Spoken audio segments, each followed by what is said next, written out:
E é daí que vem essa adversativa da pequena esperança. Mas se tu podes alguma coisa, se podes alguma, está cheio de relatividade. Não há certezas e nem há qualquer dimensionamento de aonde chega esse poder, que alcance tem Jesus sobre a vida humana. Se tu podes alguma coisa, há milhares, milhões de pessoas que procuram Jesus só por causa do se tu podes alguma coisa. Na realidade eu não sei não, mas não custa nada. Se tu podes alguma coisa, então tem compaixão de nós. E Jesus só pode algumas coisas, ele só pode mesmo ser aquele por meio de quem tudo que foi feito se fez. Ele só pode ser esse em quem todas as coisas existem e subsistem. Ele só pode ser esse que, sendo Deus, não usou como usurpação, não julgou como usurpação o ser igual a Deus. Ele só pode ser esse que, podendo chamar legiões de anjos, se entrega voluntariamente ao sofrimento, todavia. Mas se tu podes alguma coisa, e ele pode alguma coisa, ele pode morrer na cruz pelo pecado de todos os homens, perdoá-los e ressuscitar dentre os mortos como esperança para toda a criação. Ele pode algumas coisas. Pode fazer todos os mundos, todos os universos, todas as existências, soprar e fazer aparecer todas as dimensões. Mas se tu podes alguma coisa, tem compaixão, ele tem compaixão, ele tem alguma compaixão.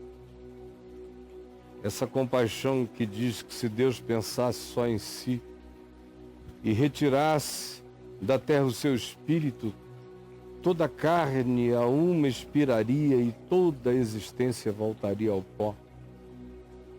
Mas ele não pensa só em si, ele tem compaixão. Filho de Davi, tem compaixão de mim, ele tem compaixão. Ele não suporta o poder que a misericórdia exerce sobre ele. Ele não sabe não amar, não sabe desistir de amar. Mas se tu podes alguma coisa, tem compaixão de nós e ajuda-nos. Ao que Jesus lhe respondeu, se podes, se podes, tudo é possível ao que crer. Se podes. Que frase extraordinariamente contraditória e lindamente ambivalente e sinceramente verdadeira. Se tu podes alguma coisa, tem compaixão de nós.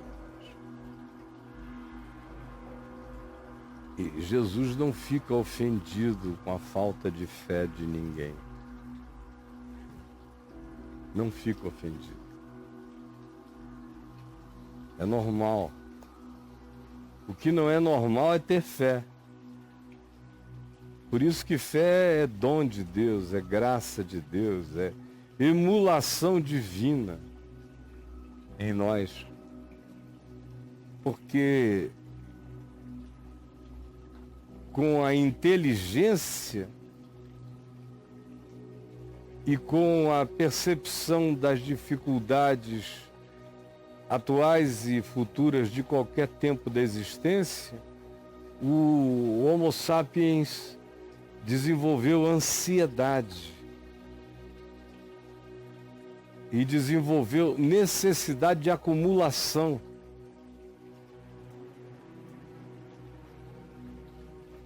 Tudo tinha a ver com sobrevivência. O Homo sapiens é um ser de sobrevivência. E toda a intuição dele trabalha nessa direção. Ele não aprendeu a confiança. O Homo sapiens sapiens, também chamado de Homo psíquicos por Paulo, precisa aprender a se tornar Homo pneumáticos, que é esse homem do espírito, da confiança e da fé, e que não só sabe do mundo real e da natureza e das suas dificuldades, mas também sabe que o Pai Celeste sabe. E confia. Faz a sua parte sem desespero, com confiança. Jesus, portanto, sabe que o normal é não crer. Sabe que o anormal é crer. E não fica zangado com quem não consegue crer. A religião é que fica com raiva, que não conseguiu provar Deus, demonstrar Deus. Aí chama o cara de ateu e o condena ao inferno. Porque ele não consegue crer, não conseguiu crer. Tem uns até que gostariam, mas não chegaram lá. Ou tiveram traumas bastante para não se aventurar. E tem aqueles que não sabem nem o que crer significa. Só sabem o que crer não significa, porque só viram coisas ruins. Em nome do crer. Só viram o não pensar, o não sentir, o não solidarizar-se, o não se importar. E então descreram de tudo quanto diga respeito a crer. Porque não viram esse crer se transformar em fruto da fé. Então se tornaram ateus da mentira. Eles não creem, não é em Deus, eles não creem é na mentira em nome de Deus e desse Deus cultuado com mentira. Mas Jesus não fica zangado porque você não crê. Ele é solidário com a sua dor. Mas se tu podes alguma coisa, tem compaixão de nós e ajuda-nos. E ele não disse, então vá, pense durante uma semana sobre o que você acabou de dizer, depois volte quando você tiver fé. Não, eu consigo ver um olhar iluminado e um sorriso generoso, compassivo, misericordioso na face de Jesus, ouvindo o homem dizer isso no inferno. Mas se tu podes alguma coisa, tem compaixão de nós e ajuda-nos. E Jesus, com aqueles olhos limpos, cristalinos, luz pura, de amor, olhando para ele, vendo a limitação dele, sorriu o sorriso da bondade que abraça e disse, podes. Oh filho, tudo é possível ao que crê. Tudo é possível ao que crê. Então o homem entende que ele, o homem, deveria crer e que não só tudo era possível ao que crê, mas também era possível crer. E o homem creu em ambas as coisas, que não só tudo é possível ao que crê, mas o homem creu que quem chega naquele nível, quem faz esse movimento, já está andando por fé, está apenas ainda frustrado, porque o que busca e pretende não foi atingido, mas o coração dele já é movido por essa esperança redentora. Se tu podes alguma coisa, tem compaixão de nós e ajuda-nos. Ao que Jesus lhe respondeu, se podes, tudo é possível ao que crê. Imediatamente o pai do menino exclamou com lágrimas. Com lágrimas. Veja como tudo sai da discussão teológica, acadêmica, com os escribas, os fariseus, os discípulos querendo mostrar sua potência exorcista, carismática em nome de Jesus, e os escribas desconstruindo, distraindo, desmontando tudo, e eles largam o cuidado pelo ser humano, todo arrebentado por um pai sofrido, e ficam tentando expulsar demônios em estado de beligerância e discussão com os escribas da religião.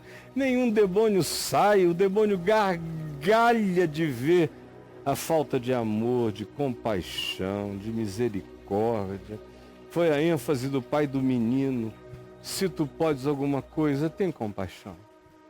Porque até ali não tinha havido compaixão, só discussão, só temática, se existe demônio, não existe demônio, se o demônio sai, se o demônio não sai. E a vida humana esquecida na sua agonia. E agora o homem vê amor. Antes do demônio sair, o pai do menino derrama lágrimas. Ele vê que aquele que está diante dele, de fato, está interessado no filho dele e nele.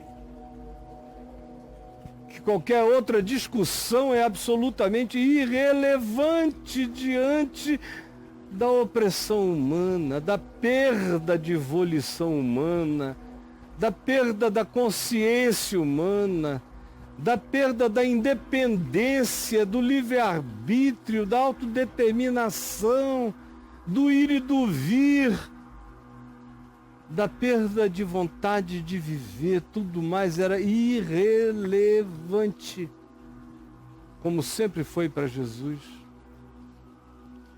Então o homem é despertado pela compaixão. Quando Jesus pergunta desde quando, o homem começa a ver que ele está diante de um ser de compaixão. E quando Jesus responde a ele, se podes, tudo é possível ao que crê, ele se enche de mais certeza ainda de que aquele que está diante dele não está medindo nem disputando nada com ninguém, nem esperando nada de ninguém, nem com super expectativas acerca de quem quer que fosse. Ele apenas diz, com todo carinho maduro, se podes, tudo é possível ao que crê. E o pai do menino imediatamente exclamou com lágrimas, eu creio, eu creio, eu creio, eu quero crer, eu creio. E no que falta em mim, ajuda-me na minha falta de fé. No que falta em mim, eu creio, eu estou crendo em ti.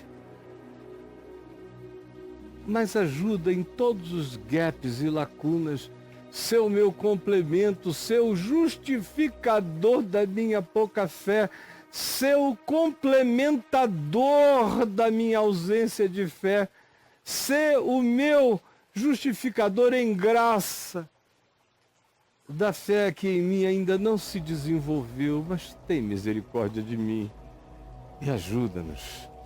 Ajuda-nos, é a ênfase do homem o tempo todo, ajuda-nos. Tira-nos daqui e ajuda-nos. Vendo Jesus, que a multidão começava a achar tudo aquilo um grande show de amor estranho, na presença de um demônio ignorado. Essa conversa humana toda, a prevalência da temática humana sobre a temática demoníaca é absoluta aqui nesse texto. Primeiro vem o homem, a história do homem, depois vem os diagnósticos. Quando vem, se vem. E o último da fila é o demônio. Primeiro é uma viagem entre humanos, com compaixão, com misericórdia, com fé carinhosa, que engravida de esperança. Então, Jesus, quando chega a multidão curiosa, a multidão que distrai o tema, ele então repreendeu o espírito imundo, dizendo-lhe: espírito mudo e surdo, eu te ordeno, sai deste jovem e nunca mais tornes a ele. Essa é uma ordem. Tira todas as causas espirituais, psicológicas que causaram aquela abertura, aquele entrar demoníaco opressivo na mente do jovem, e agora fecha, como diz o Apocalipse acerca dele. Posteriormente, ele é aquele que tem as chaves de Davi. Ele abre e ninguém fecha, ele fecha e ninguém abre. Nunca mais tornes a ele.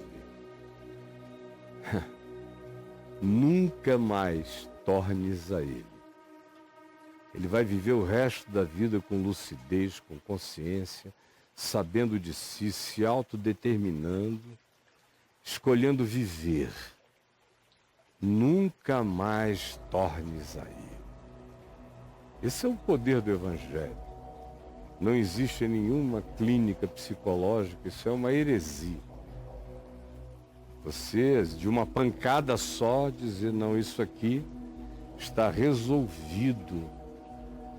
Esse trauma está curado pelo perdão. Seu perdão está com isto. Ou isto agora nunca mais voltará a ti, porque tu entendeste essa verdade, que vai se transformar em sol e escudo, em luz e defesa para sempre na tua vida. Quem tem esse poder? Que palavra opera isso? Que doutrina, como diziam os da sinagoga ao ouvirem Jesus pregar, que doutrina maravilhosa é esta? Que abre e ninguém fecha, que fecha e ninguém abre, que tem o poder de dizer: espírito surdo e mudo, sai deste menino e nunca mais tornes a ele. Esse é o poder que está para além de tudo e sobre o qual Jesus exclamou: se podes? Tudo é possível ao que crê. E clamando, agitando muito, saiu o espírito, deixando o menino como se estivesse morto, ao ponto de muitos dizerem: morreu! Mas Jesus, tomando-o pela mão, o ergueu e ele se levantou. E Jesus o despediu: leve ele em paz para casa. E Jesus mesmo entrou em sua casa e os seus discípulos lhe perguntaram, ali na Galileia: por que nós não podemos expulsar esse demônio? E Jesus lhes respondeu: esta casta não pode sair senão por meio de oração. Tudo que não havia entre vocês era oração. O espírito da oração tinha acabado, só havia o espírito da discussão, do debate. Como é que vocês vão expulsar diabo com diabo? Diabolos, o divisor, estando vós em estado diabolos, de divisão, de raiva, de ódio. Satanás não expulsa Satanás. Essa casta só sai pelo foco da oração do amor, da compaixão, da empatia.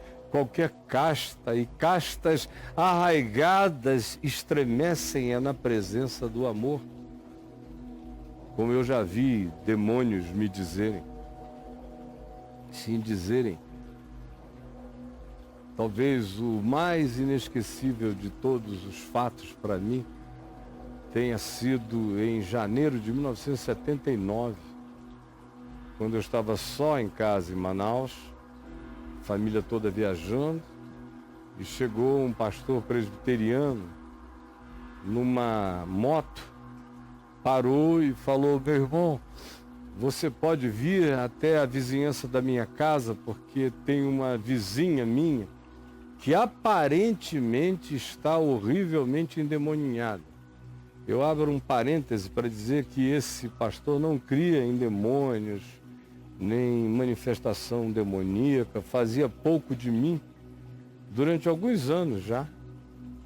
Desde 73 que ele fazia pouco de mim, porque eu expulsava demônios, e ele dizia que aquilo tudo se curava com Ampliquitil, que era o remédio psiquiátrico da época. Dá Ampliquitil para ele, para ela. Então fecha parênteses. Aí chega ele falando que aparentemente a vizinha dele estava horrivelmente endemoniada. Você pode vir comigo? Aí eu fui. Ele na moto, eu na minha moto também, fui atrás dele, eu do lado. Paramos, aí tinha uma multidão enorme na porta da casa. Eu já era muito conhecido, eu já estava na televisão desde 74, então a cidade inteira me conhecia. Quando eu cheguei foi aquela confusão, aquele alvoroço, aquele monte de gente, de curiosos. O que o senhor está fazendo aqui? E eu perguntei onde estava a pessoa. E o marido dela, que tinha fugido de dentro da casa, porque ela estava com uma faca imensa, dessas de tratar peixe grande, na mão, e a mulher era alta, ela devia ter aí 1,70 m e alguma coisa, enorme, forte, parda, forte, musculosa e alta. E o marido então me disse: ela está lá dentro, eu tranquei a casa por fora.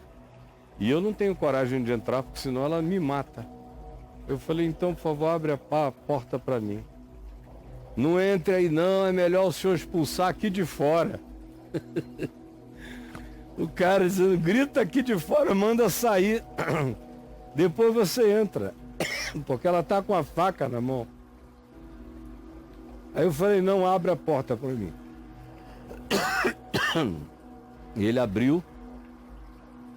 Eu entrei, fechei a porta por dentro, para ninguém vir atrás de mim. E fui entrando na casa. Tinha um corredor comprido, no bairro do Japim. Quem é de Manaus sabe onde eu estou falando. E naquele tempo não era como hoje, não tinha quase nada ainda no Japim. Só os condomínios populares.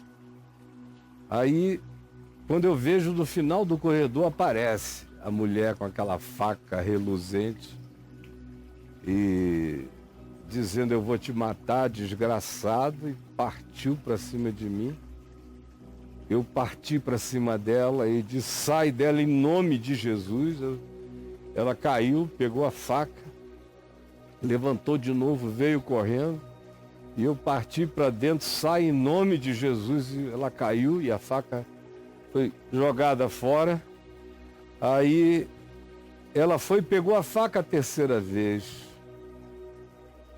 e passou por mim no corredor. E eu só olhando, atento. Foi para a cama dela, pegou o travesseiro dela, cobriu o rosto com a faca para o lado de fora e começou a fazer assim, a dizer: não olha para ela com esse amor, seu desgraçado. Por que que você não fica com raiva dela? Por que que você não a odeia? Mas você olha com esse amor é insuportável. Esse amor me queima. Eu não aguento esse amor. Eu então falei: este amor não é meu, eu não tenho o poder deste amor. Este amor é o amor do Criador dela, amando-a por mim, em mim. Larga essa faca e sai dessa mulher. Ele jogou a faca para o lado, a mulher estremeceu e ficou livre. Eu a levantei, chamei o marido dela e o exortei terrivelmente, porque ele era um homem de ódios, um homem insuportável. Ele já tinha maltratado demais essa mulher. Ela ficou endemoninhada, porque o ódio dela por ele era tão grande que o ódio dela era uma invocação ao diabo para possuí-lo, para que ela tivesse a coragem final de matá-lo. Porque ele tinha cortado as 2 orelhas dela na última ação dele contra a mulher dele. Ele cortou as 2 orelhas. Eu depois a recebi na minha casa, já em 1983, em Niterói. Isso foi em 79, 4 anos depois. Eu a recebi na minha casa para ela fazer uma plástica de restauração, de diminuição daquele agravo que ficou nela. Então eu tive uma conversa enorme com ele. E com amor por ela e amor por aquela família. Foi a primeira vez que eu vi demônios confessarem com a boca a insuportabilidade do amor. Quando Jesus diz, essa casta não sai senão por meio de oração, é porque não existe oração como mecânica, só existe oração como relação concentrada em amor. É só a relação promovida, mediada e objetivada em amor, que é oração diante de Deus. É só diante dessa oração que é compaixão, que é misericórdia, que é solidariedade, que é empatia, dessa oração que realmente é clamor libertador em favor do outro, é só diante dessa oração que é amor, que essas castas não suportam e se retiram. Senhor Jesus, permite que essas muitas pequenas palavras do Evangelho e ensinos do Evangelho e princípios do Evangelho tenham chegado ao entendimento, à compreensão, ao discernimento, para que se tornem ativados em prática, se efetivem pela obediência, pelo desenvolvimento da palavra em nós mediante a prática em fé. Essa fé que se faz efetiva, que se faz e se prova verdadeira pela prática do amor. É o que eu te peço que tu realizes hoje no coração de milhões. Em nome de Jesus. Amém e amém.